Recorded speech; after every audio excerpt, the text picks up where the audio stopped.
Oh, okay. It's still really tight in here. Hey everybody, this is Chris again, and welcome back for the second installment of the making of the Rick and Morty pinball machine. In this installment, we'll continue our Zoom conversation with Scott Danesi, the designer of the game. Now, if you missed part one, make sure to check it out first. And then grab your portal gun so we can transport here for part two.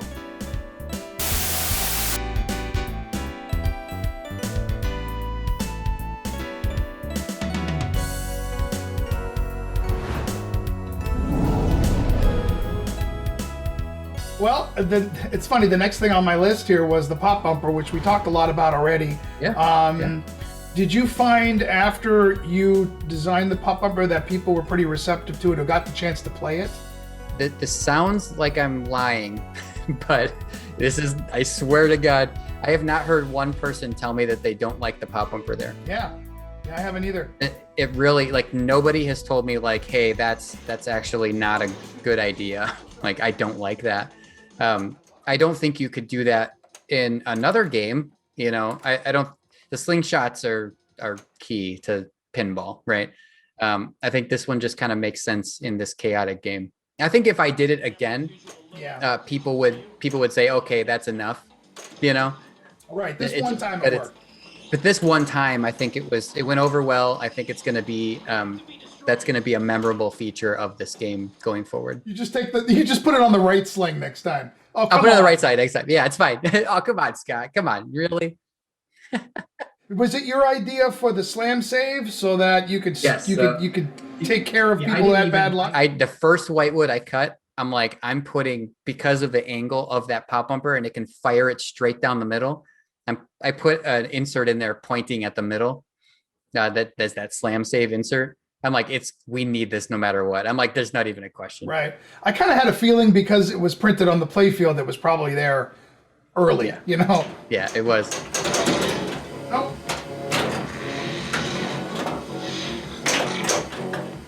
So, question. When I put my money down on this, there was no topper. And then all of a sudden, there's a topper.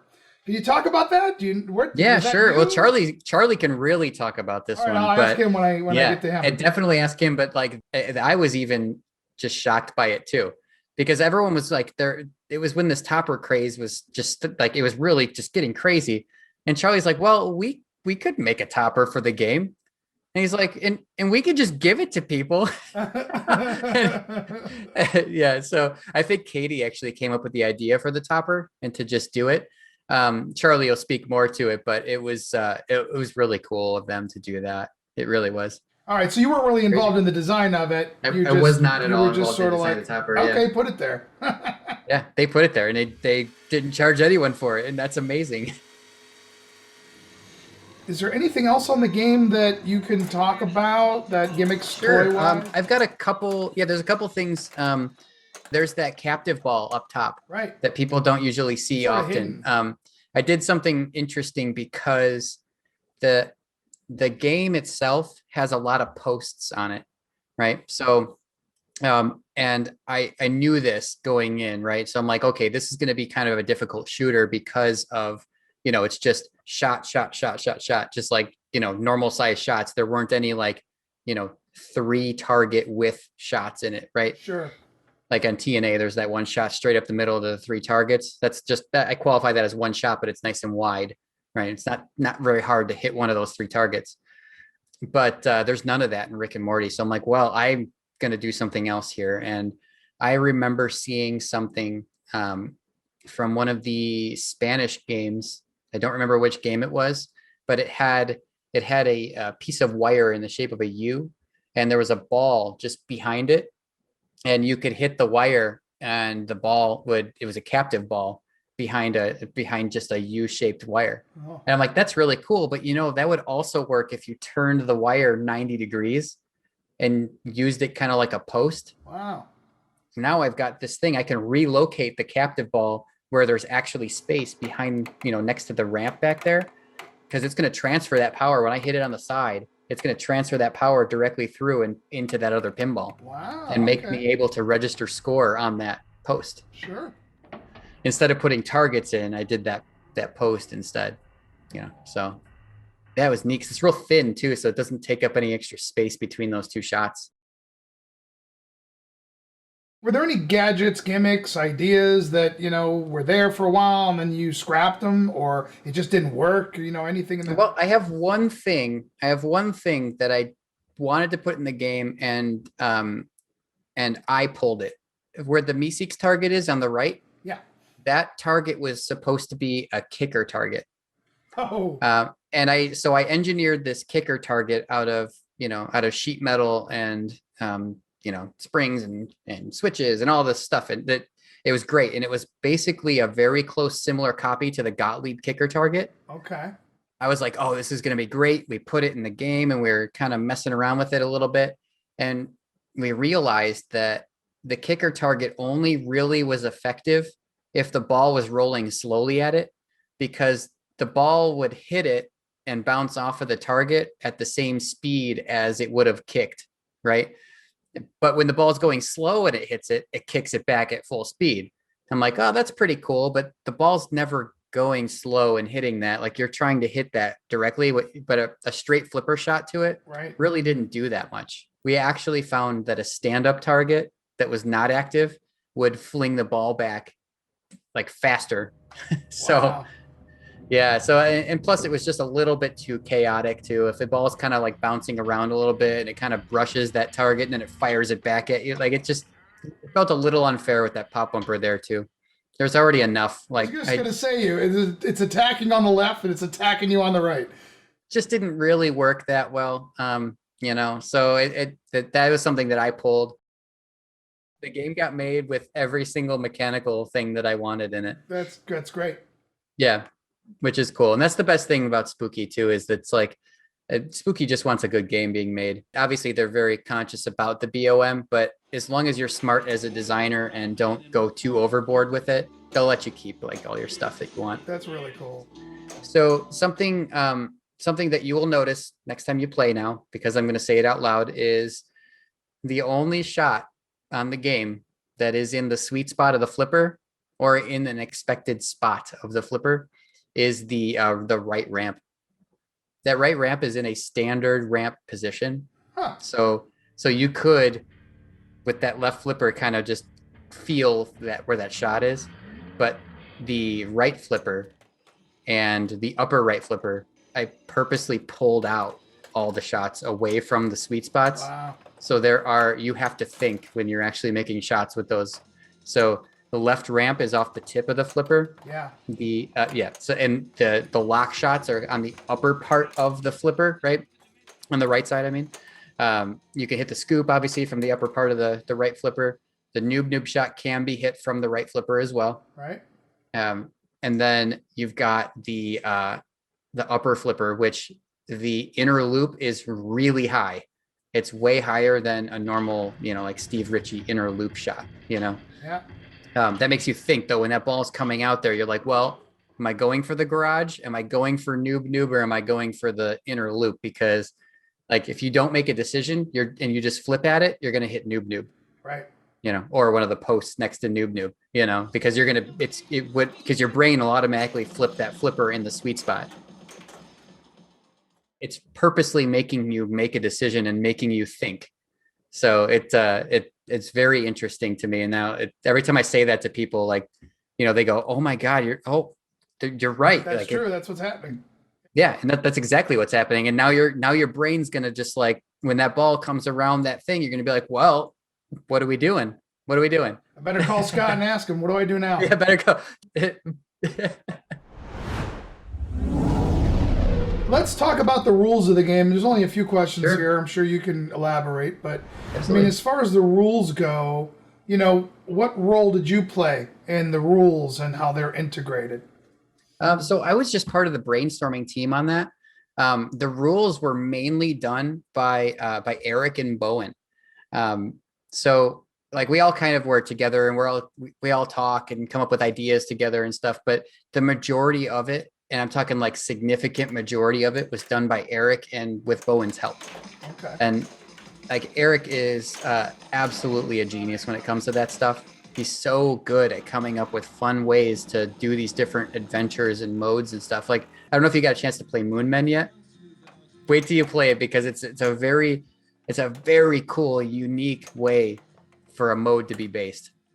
It's super neat. I like the fact that the modes are completing them is a little bit different based on which mode you're playing. Yeah, there's always something going on. Yeah, it's not just make shots. It's do something, and then there's something happening, and you have to react to it.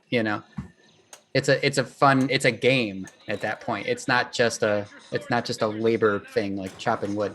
You being a Rick and Morty fan, when you guys had these brainstorming sessions, were you just kicking out your favorite episodes and favorite moments and trying to come up with the ideas, or Well, we would basically just figure out what adventures we wanted to go and put in the game and create. And then we would have to go through, obviously, the approval process and all this other stuff to get videos and, that kind of fun stuff. But it was really fun. And the license is extremely well integrated, I think, in this game. It just all the way around. So you talked about Bowen and Eric. Yep. Is there anybody else that worked on software that? No one worked on the actual software, but like Charlie and the rest of the team and stuff, they would play it and give feedback, and we'd all talk. We're all talking all the time. So it's a team effort, right? Yeah, it's a team effort. Absolutely. The whole like stacking of dimensions on top of anything else that's going on was something we were really proud of. Because it gives a whole new dimension to the game. I mean, there's good dimensions, bad dimensions, just okay dimensions. Right. And I mean, you sometimes need to not start a dimension or get out of a dimension. Like if a dimension's bad, it's disabled something like the pop bumper, but your pop bumper's lit for like, a ton of points or something, and you want to grab that. Like you have to get out of the dimension first before you can do that. Yeah. So it gives you something else to do, The dimensions sometimes happen out of nowhere because you made the shot, when you weren't expecting it. And that just adds to the chaos you were talking about. It does. Yeah. All of a sudden half the playfield turns blue and you're underwater, or the mega seeds all light up. It's like, wait, what? What's happening? Yeah, some of those are just weird things that we just made up on like by ourselves. Yeah. I don't like to admit this, but I have a habit sometimes. If my first ball is awful at home, I will hold the button down on ball 2 and start over maybe once. This game punishes you for it a little bit. Oh yeah, I don't want to ever restart that because of. Yeah. That's hilarious. Yeah. All right, fine, Morty. You party pooper, buzzkill, boo! Can we talk a little bit about the art on the game and who created the art, where did it come from, and all that? Yeah. Absolutely. So the artwork was done by one of the Adult Swim artists. Okay. I don't remember the guy's name because we never had contact with him as the design team. It was basically just done through our licensing contact, just to get that done. Which is fine. I mean, it's fine. You don't want like a bunch of strangers barking stuff at an artist anyway that we don't know. It's like. But the Adult Swim artist actually did everything on the game, which is super cool. Did you kind of give them an idea of what you wanted to see, and then they went with it, or they just? Yeah, we gave like an outline of kind of what we wanted to have in the game, and then what everything was on the game, and then gave samples of other play fields that we thought were like, hey, this is cool. See how the shots kind of go out from here or whatever. This part of the playfield's dark and this is light down here, that kind of thing. Okay. So yeah, it was fun actually. And it was the first time I think he has ever done a playfield. So that was neat. Yeah. How could you not be happy with it? I mean, it's done by the actual team that does the art for the game. I was just going to say that. Cool. Yeah, you can't. How can you argue with having the actual people? Yeah. The light show on the game is amazing, as it was, quite frankly, on TNA. In my opinion, it was one of the things that really stood out for me in that game. Is that are you in charge of that design? And I did most of, like, if you see light shows where there's like a big thing going across the playfield and stuff, that's all done by me. Anything like large shows I did. Eric did some smaller ones with like little scripts and stuff, which are really cool. He's really good at that as well. So so we kind of did everything together, really. But the big stuff was me, and the littler things were Eric. So like the multi-ball start stuff Yeah, like that. that was it's me. But I mean, at the same time though, Eric is also like, hey, let's do a light show for this. I was kind of thinking like, what if it did X, Y, and Z? And I'm like, oh, well, that's a great idea. Let's do that, you know? So yeah, Eric was heavily involved in like all of this. So Yeah, yeah. there's a lot of even with the dimensions like we talked, there's a lot of variety in the way the game looks, the way it lights up. As far as the LCD is concerned and what shows up there, how does that come about? The design and all that. Was that your thoughts? So David Van Ness did all of that. So he got the movie clips, he synced up all the audio, he did all the negotiations for that, and came up with all the other stuff like the overlays. Like him and Eric worked really close together, making sure that score overlays and things flashing on the screen, and the actual general layout of that LCD were nice and made sense, and you could read it. Yeah, sure. But it's mostly Eric and mostly David doing all that. When you were designing the game, did you have in mind what you saw up there, or Not really, to tell you the truth. I did not. Yeah, at this point, I was like, I have full faith and trust in Eric, and I have full faith and trust in David, and like they just knocked it out of the park. Mm-hmm. Oh, jeez. You might know a little bit about who created the music for the game. Yeah. Can you talk about absolutely. the themes and where they came from and all that? Yeah. So this is a bit interesting. There are some pieces of music in the game that I did not mess with. The Moon Men song is one of them. The main theme, I actually remixed the Rick and Morty theme song into a style of music that worked into the game. So if you listen closely to that, you'll notice it sounds like the theme song, but it's not. It's a different version of it. And obviously Adult Swim had to go and approve all that stuff. But things like, all the different adventures, there's a bunch of different songs that I just wrote from scratch for those. Yep. With the exception of Get Swifty, which was a rewrite. I had to actually rewrite it. I had to pull the vocals completely out, rewrite the instrumental, and then put the vocals back in, but make a version that had the swears beeped out of it. So if you put that game on, a kid mode, right? Not adult mode. Yeah. Put it on like never swear. The version of the music that plays in Get Swifty will actually beep out the swears, but the instrumental music keeps playing, and it's very cool to listen to, like, and how it's different. So that's something interesting. There's some dimension music that I did not make. There's like the bog music when you're in the swamp with the firefly lights, Right. When it's all dark. Yep. That was made, I think, by David Van Ness. He made that, he had some stuff that he made with that. I don't know. That's so cool. There's probably some stuff I'm missing though. I just can't remember. Now you're a musician, right? In my eyes, I would qualify myself as a musician, but I guess I do it professionally. So yes, maybe. Absolutely. I got paid to make music, so yeah. Do you do it from home, like where you're at now? Yeah, I've got a studio in my house here. I always do stuff on Twitch. When I'm doing live streams, I always do my music production on there.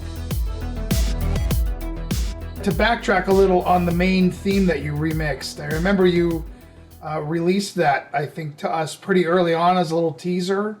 I want to say. Yeah, it was in the promo video. Right.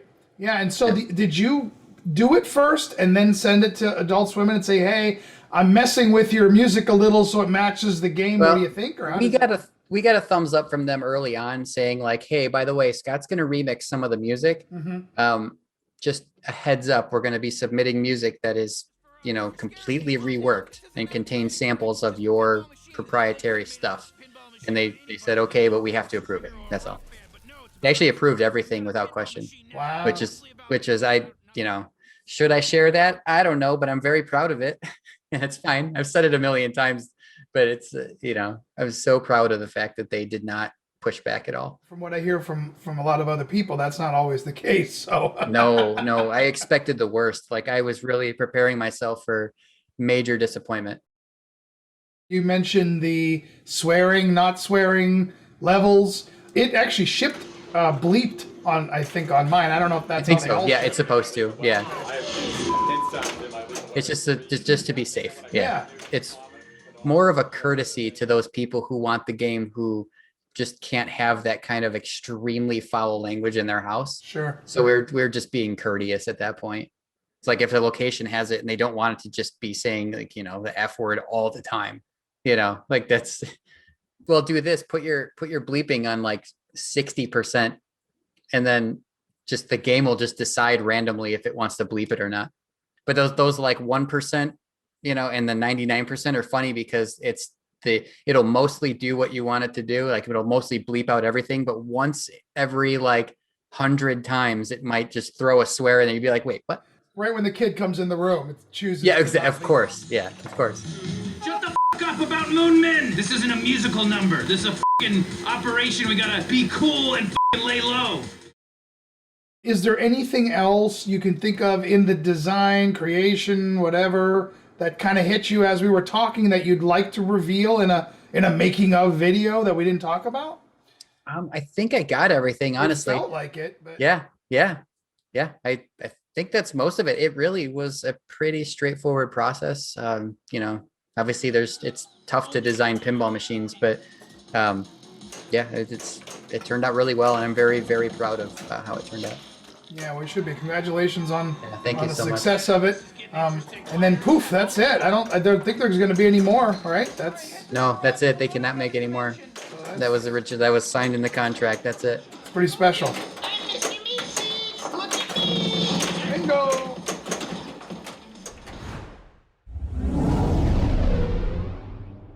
So Scott, what kind of games do you like to play and design? And what I mean is casual games or ones like that have a pop bumper down at the bottom left?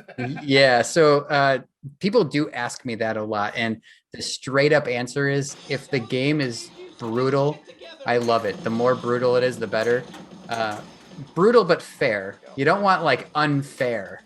You know what I mean? Like that's just not fun. But Yeah. I have some of my favorite games. Like honestly, my favorite game is TNA. Because remember, I built that game with everything that I liked in my head. Yeah. And I was able to build everything so that I was able to do the music, the software the way I wanted, the layout the way I wanted, the light shows the way I wanted. So like when I say that, I'm not being conceited. It's just that's the way it turned out, I play a lot of Tron. I really love that game a lot. I've got a lot of System 11 games too, like Dr. Dude. I've got a Dr. Dude back here, like right here. Yeah. And High Speed right there. Those kick my ass.